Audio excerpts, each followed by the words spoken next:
Hello students, welcome to Eco Vishwam sir, जहाँ पढ़ते हैं आप इकोनॉमिक्स बहुत ही अलग अंदाज में। तो कैसे हैं आप सब? मैं आशा करता हूँ आप सब अच्छे होंगे। आज हम जो आपका कल एग्ज़ाम हुआ है फोर्थ सेमेस्टर का बेसिक इकोनॉमिक्स का, उसके आंसर की ले आए हैं।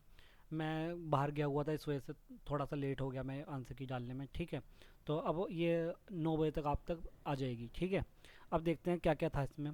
तो ये मैंने कोई सा सेट लिया है, ठीक है, किसी बच्चे से ही लिया था। उसमें क्या था कि free entry and exit of the firm. अब देखो ये वाला जो क्वेश्चन है, मैं इसमें ज़्यादा एक्सप्लेन तो करूँगा नहीं।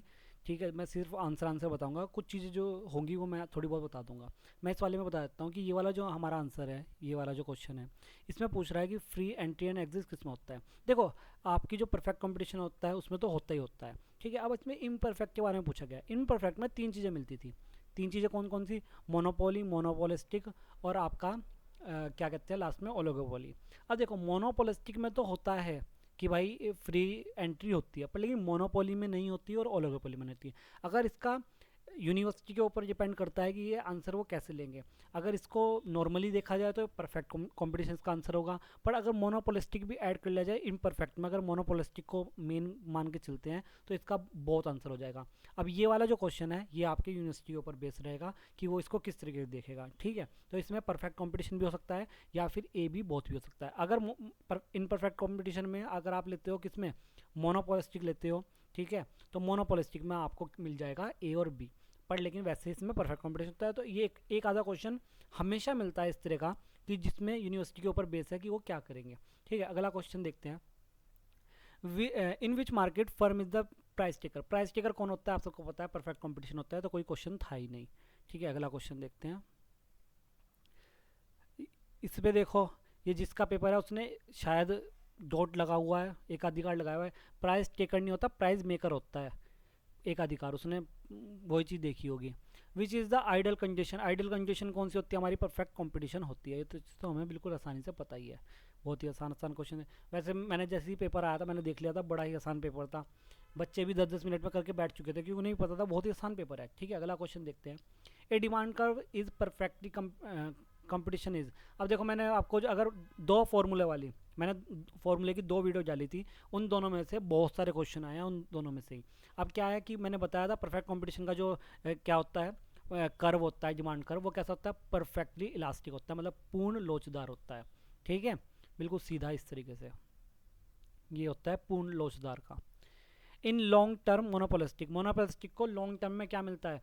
अत्यधिक, कैसा? अतिरिक्त, मतलब कि लाभ मिलता है, ज़्यादा लाभ मिलता है। ठीक है, ये हो गया। अगला कर देखते हैं। देखिए सिक्स क्वेश्चन, ये देखिए थ्योरी मैंने बताया था, मैंने आपको दो नाम बोले थे, एक किन्स, एक से। ठीक है, इन दोनों के बारे में कहा था, इन दोनों के बारे में पढ़ लेना, इन दोनों की बुक्स हैं, वो मेन मेन बुक्स थी। और इनका बहुत ज़्यादा पूछा जाता है। ये एम्प्लॉयमेंट के बारे में इन्होंने बात की थी। ठीक है, जो थ्योरी ऑफ एम्प्लॉयमेंट किसने दी? किन्स ने दी थी। ये मैंने आपको ऑब्जेक्टिव में कराया हुआ है, जो ऑब्जेक्टिव क्वेश्चन कराए थे। उसके बाद देख लेते हैं macroeconomics relate to. Macroeconomics, macro किसकी बात होती है? एग्रीगेट्स की बात होती है, हर किसी को पता है। देखो कितने आसान आसान क्वेश्चन थे ये, तो आप सारा कुछ पढ़ाया हुआ है आपको, एकदम से लगा दोगे। मैक्रो इकोनॉमिक्स, मैक्रो इकोनॉमिक्स में क्या क्या चीज़ें? इन्फ्लेशन भी मैक्रो इकोनॉमिक्स में, ट्रेड भी, ये भी सब कुछ आता है, ऑल हो जाएगा इसका। ठीक है, तीसरा, who use the word of macro economics. अगर किसी ने पहली क्लास ली थी, जो मैंने पहली क्लास दी थी, उसमें सबसे ऊपर लिखवाया हुआ था। ठीक है, अभी एक बच्चे ने बताया कि सर ये तो सर आपने सबसे पहले ही लिखवाया था, तो इसमें कौन सा हो गया था? हमारा रेगनर फिशर हो गया था। अगला देखते हैं। The study of price level is done. Price level की स्टडी किसमें की जाती है? हमारी मैक्रो में की जाती है। ये तो भी आपको बहुत अच्छे से पता होगा। देखो कितने सिंपल, ये तो इतने हैं कि बताने की जरूरत भी नहीं है, ये तो सिंपल सिंपल से क्वेश्चन है। उसके बाद चलेते हैं हम 11 पे पहुंच गए। 11 का क्या कह रहा है? The difference between GNP and GDP. अब देखो, जीएनपी और जीडीपी के दोनों के फॉर्मूले देख लो और उसको इसमें बीच में से माइनस कर दो, तो आपको क्या मिल जाएगा? नेट इनकम फ्रॉम अब्रॉड, मतलब कि फ्रॉम फॉरेन कंट्री मिल जाएगा। ठीक है, ये मिल जाएगा। ये देखो वही फॉर्मूले वाली सीरीज में से विच इज़ ट्रू स्टेटमेंट, आपका ये वाला स्टेटमेंट सही हो जाएगा, ये वाला गलत है, ये गलत है। ठीक है, ये भी बिल्कुल सिंपल है। Which is close economic. Close economic मतलब बंद है, बंद, बिल्कुल बंद हो, उसमें क्या होगा? नो ट्रेड होगी, मतलब कि बाहर से कोई, भाई इकोनॉमी वो बंद कर ली गई, क्या कर ली गई? बंद कर ली गई, तो मतलब उसमें फ्री ट्रेड भी नहीं होगा, ओपन ट्रेड भी नहीं होगा, तो हमारा नो फॉरेन ट्रेड होगा। या ये बहुत ही सिंपल सिंपल से, अगर बच्चों को थोड़ा बहुत भी समझते हो तो कर के आ गए होंगे मुझे लगता है। According to classical theory of employment, अब क्लासिकल थ्योरी किसने दी थी, हमारे किन्स ने दी थी। ठीक है, किन्स और से दो नाम बताए थे और ये बहुत ज़्यादा पूछे जाते हैं। ठीक है, अब ये क्या है, ये पूछ रहा है according to the classical theory. Classical theory क्या कहती है, किसके ऊपर है, एम्प्लॉयमेंट के ऊपर है। देखो पता ही चल रहा है थ्योरी ऑफ एम्प्लॉयमेंट, एम्प्लॉयमेंट से जुड़ा है तो वो एम्प्लॉयमेंट की बात करेगा। जेबी से, वही से आ गए अब हमारे। से ने क्या कहा था, से के अकॉर्डिंग कहा गया था, ये मैंने ऑब्जेक्टिव में भी बताया था कि से के अकॉर्डिंग ये कहा गया था कि जो अपना इन्वेस्ट है, जितना भी सेविंग करते हैं लोग बाग, वो वो अपना इन्वेस्टमेंट उसी का पूरा कर देते हैं। अगला देख लेते हैं, what is the starting point of Keynes employment theory, मतलब किन्स के रोजगार सिद्धांत का मेन जो पार्ट था वो क्या था, वो इफेक्टिव डिमांड था। ठीक है, ये तो नाम, जो किन्स की जो थ्योरी है ना उसका नाम ही यही है, इफेक्टिव डिमांड से। किन्स थ्योरी ऑफ एम्प्लॉयमेंट, देखा मैंने, जो मैं बोलता हूँ ना बीच बीच में, क्लास के बीच में बोल देता हूँ या कभी भी बोल देता हूँ, बीच बीच में कुछ चीज़ें कहता रहता हूँ, तो ध्यान दिया करो मेरी बात को। अगर कान खोल के मेरी बातें सुनी होगी ना किसी ने, तो मैंने दो नाम लिए थे कि किन्स और से, कि इन दोनों को पढ़ के चले जाना, इनके दो ही वो हैं, इनकी दो ही बुक हैं और दो ही कुछ बातें कही हैं इन्होंने, और वो पढ़ के चले जाना बस। अब जो किन्स बात करते हैं, किन्स किस टर्म की बात करते हैं, शॉर्ट टर्म की बात करते हैं, और से लॉन्ग टर्म की बात करते हैं। ठीक है, तो इसका आंसर आ जाएगा शॉर्ट टर्म 17 का। ठीक है, अगला देखते हैं 18, investment depend on according to Keynes, मतलब कि जो किन्स होता है किन्स के अकॉर्डिंग क्या है, तो किन्स के अकॉर्डिंग रेट ऑफ इंटरेस्ट और मार्जिनल इफिशिएंसी दोनों पे बात करता है कैपिटल पे, तो इसका हो जाएगा आंसर सी। क्या हो जाएगा, सी, सी हो जाएगा इसका आंसर, सी, सही। अगला देखते हैं इन्फ्लेशन, इन्फ्लेशन डिफ्लेशन से बिल्कुल सिंपल क्वेश्चन पूछा गया, बड़ी आराम से, मैंने पढ़ाया भी हुआ है, अच्छे से समझाया था, तो अगर याद हो किसी को। तो इन्फ्लेशन, जो इम्प्लॉयमेंट होता है वो क्या करता है, वो इंक्रीज करता है एम्प्लॉयमेंट को, इन्फ्लेशन, और डिफ्लेशन क्या करता है, डिक्रीज करता है, मतलब कि बी वाला। ठीक है, तो ये बी आ जाएगा इसका। उसके बाद ऑर्डिनल, देखो ये तो कितना प्यारा क्वेश्चन, ये तो मैंने आपको उसमें भी दिया था जो आपका इंटरनल हुआ था। तो ऑर्डिनल किसने दी थी, ऑर्डिनल हमारे हिक्स ने दी थी, प्रोफेसर हिक्स। ठीक है, और कार्डिनल प्रोफेसर मार्शल ने दी थी। हो सकता है दूसरे वाले में, मतलब जो सेकंड सेम का हो वहाँ पे कार्डिनल आ जाए। ठीक है, who said utility is not, अब देखो अभी तो बताया मैंने, क्या बताया ऊपर, अभी हमने पढ़ा कि ऑर्डिनल, ऑर्डिनल में काउंट नहीं होती, मतलब कि यूटिलिटी मेजर नहीं की जाती ऑर्डिनल में, तो क्या हो जाएगा, ऑर्डिनल में काउंट नंबर्स में नहीं करते हैं, तो इसका आंसर हो जाएगा हिक्स। ठीक है, अगला देख लेते हैं, where marginal utility is negative total utility, ये जो मैंने एक ऑब्जेक्टिव वाला कराया था उसमें यही सारे थे क्वेश्चन, कि मार्जिनल यूटिलिटी ज़ीरो हो जाए, अगर यूटिलिटी ज़ीरो हो जाती है तो क्या होगा, वो क्या होगा, ये अगर वो वाली वीडियो किसी ने ली थी तो बड़े आराम से लगा कर आ गए होंगे। तो मार्जिनल यूटिलिटी अगर निगेटिव हो जाती है तो टोटल यूटिलिटी भी डिक्रीज हो जाती है। ठीक है, ये वाला याद हो अगर, ये वाली, तो ये क्या होता था, ये ऐसे चलता जाता था, और जब मार्जिनल यूटिलिटी ज़ीरो हो जाती थी तो हमारी टोटल यूटिलिटी कितनी हो जाती थी, वहाँ पर कांस्टेंट होती, मतलब मैक्सिमम होती थी, उस पॉइंट पर क्या होती थी, मैक्सिमम होती थी। और जब ये निगेटिव में चली जाती थी तो ये भी गिरनी शुरू हो जाती है, टोटल भी गिरनी शुरू होती थी, इसलिए यहाँ पे डिक्रीज आ जाएगा। What is the point of satisfaction, क्या पूछ रहा है, what is the point of satisfy according to Marshall, according to Marshall क्या था कि जहाँ पे उससे सेटिस्फैक्शन फुल होगा या सेटिस्फाई होगा तो उसका टोटल यूटिलिटी मैक्सिमम होगी और मार्जिनल यूटिलिटी जीरो होगी, अभी भी बताया मैंने सेम टू सेम। तो मतलब कि अगर वो वीडियो किसी ने देखी होगी तो ये वाले क्वेश्चन तो करके आगे होंगे अच्छे से। ठीक है, मैंने ज़्यादा इन पर ही जोर दिया था क्योंकि यही आने वाले क्वेश्चन थे।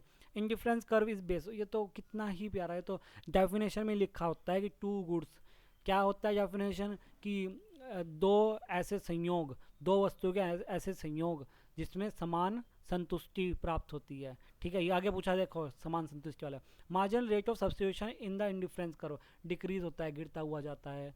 देखो कितने प्यारे प्यारे क्वेश्चन है। ये तो मैंने एक दो बच्चे से पूछा, बच्चे कह रहे थे कि इतना आसान था कि एकदम से ही कर दिया हमने, तो बहुत ही अच्छा लगा कि हाँ वो करके आए अच्छे से।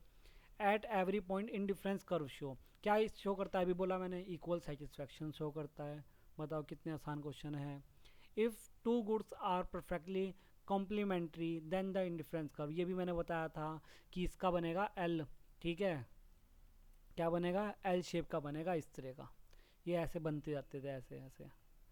ठीक है, ये इंडिफरेंस कर्व में पढ़ाया गया था। ठीक है, ये दो तीन तरह के सब्स्टिट्यूशन गुड और गिफन गुड्स, देखो लो गिफन वाला भी आ गया, गिफन वाला भी आ गया, क्या कह रहा है गिफन वाला, given goods is related to, क्या कह रहा है, गिवन गुड्स किससे रिलेट करता है, बताओ किससे रिलेट करता है। गिवन गुड्स किससे रिलेट करेगा, हमारे लॉ ऑफ डिमांड से। अभी लॉ ऑफ डिमांड में ही बताया कि लॉ ऑफ डिमांड में गिवन गुड्स बताए थे और आपको कॉम्प्लीमेंट्री गुड्स बताए थे, सारे गुड्स वहीं पे क्लियर हुए थे। तो ये हो जाएगा लॉ ऑफ डिमांड से रिलेटेड। उसके बाद क्या कह रहा है, उसके बाद कह रहा है कि भाई income demand is related to income. देखो नाम से ही समझ में आ रहा है, ये एक क्वेश्चन मैंने जो कराया था उसमें फिर बच्चन एक दो बच्चे ने मुझे मैसेज भी करा था कि सर आपने ये वाला जो कराया इसका क्या होगा। ठीक है, वो इनकम था, जिसमें इनकम की बात कर रहा था उसमें इनकम ही होगा। ये मैंने कराया हुआ है सेम क्वेश्चन। क्रॉस डिमांड का भी कराया हुआ है।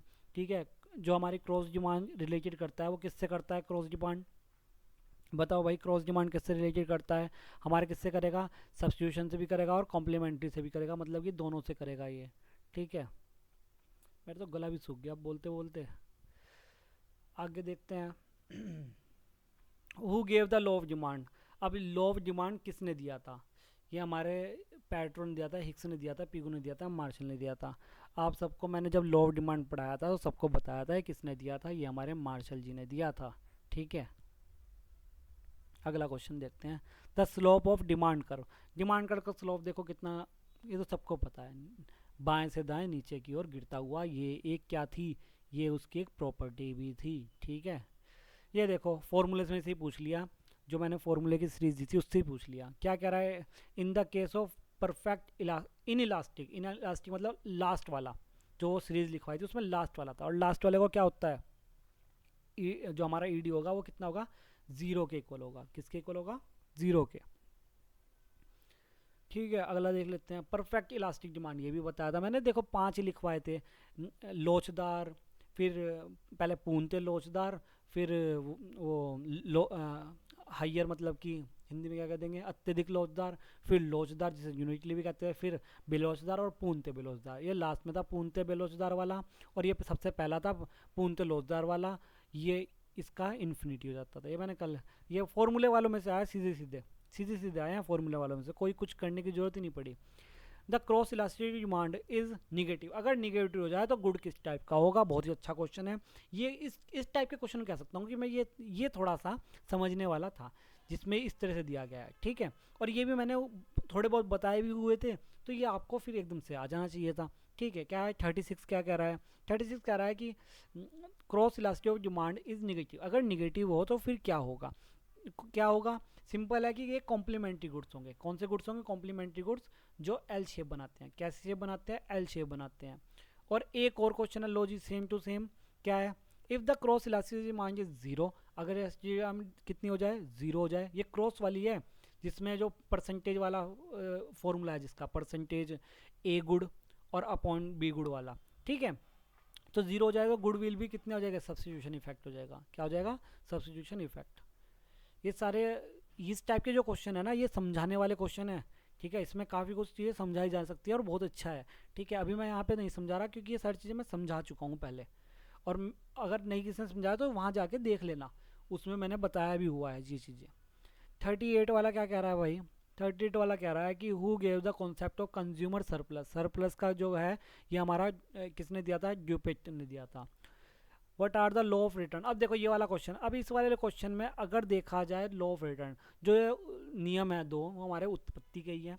एक उत्पत्ति ह्रास नियम है, ठीक है, और अगर देखा जाए तो लॉ ऑफ रिटर्न कह दिया, रिटर्न तो हमें कैसे मिल सकता है। तो ये भी क्वेश्चन ऐसा है कि आपकी यूनिवर्सिटी पर ही बेस रहेगा कि वो इसे किस तरह से पिक करेंगे। वैसे देखा जाए तो ज़्यादातर चांसेस है कि ये डी माना जाएगा, ऑल ऑफ अबो, मतलब कि ये सारे उपयुक्त सभी आए, क्योंकि इसने कहा law of return. Law of return में क्या क्या आ जाएगा, इंक्रीज भी आता है, कॉन्सेंट भी आता है और डिक्रीज भी आता है। तो मतलब तीनों तरह के इस तरह के हमने लॉ पढ़े हैं। ये जो लॉ ऑफ रिटर्न से ना पैमाने के प्रतिफल, तो उसमें से भी आ जाता है। अब हो भी सकता है कि इसको सी भी कह दे और हो भी सकता है इसको डी भी कह दे। ये क्वेश्चन आपका यूनिवर्सिटी पर बेस रहेगा कि यूनिवर्सिटी क्या चाहेगी इस बारे में। अगला क्वेश्चन देखते हैं। The diagram which shows many isoproduct. सबको पता है, जो बहुत सारे इंडिफरेंस कर्व करें तो उसे इंडिफरेंस मैप कहते हैं, और जो आइसो प्रोडक्ट करें तो उसे वो आइसो प्रोडक्ट कर्व कहते हैं। इंडिफरेंस कर्व जैसा ही आइसो प्रोडक्ट कर्व में सेम टू सेम साइड। ठीक है, अगला क्वेश्चन देखो क्या कहते हैं, 41 क्वेश्चन।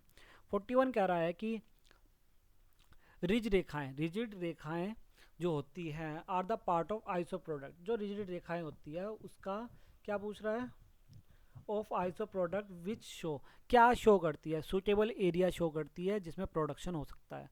देखो जैसे ये बना दिया और एक इस ऐसे लाइन बना दी, तो उसके अंदर अंदर का क्या है, प्रोडक्शन है, और आउट है कि उसमें प्रोडक्शन नहीं होगा। ठीक है, ये क्वेश्चन आपको पढ़ाया गया था उस लास्ट टाइम, मेरे ख्याल से 10 बच्चे थे क्लास में जब ये मैंने पढ़ाया था, बस उन्हें ही पता होगा, और अगर ऑनलाइन देखा है, ऑनलाइन भी डाली हुई है, तो फिर वो समझ गए होंगे। अगला क्वेश्चन कहते हैं, अगर प्रोड्यूसर इंक्रीज करे अपना एक्सपेंडिचर प्रोडक्शन के लिए तो factor price of line will shift.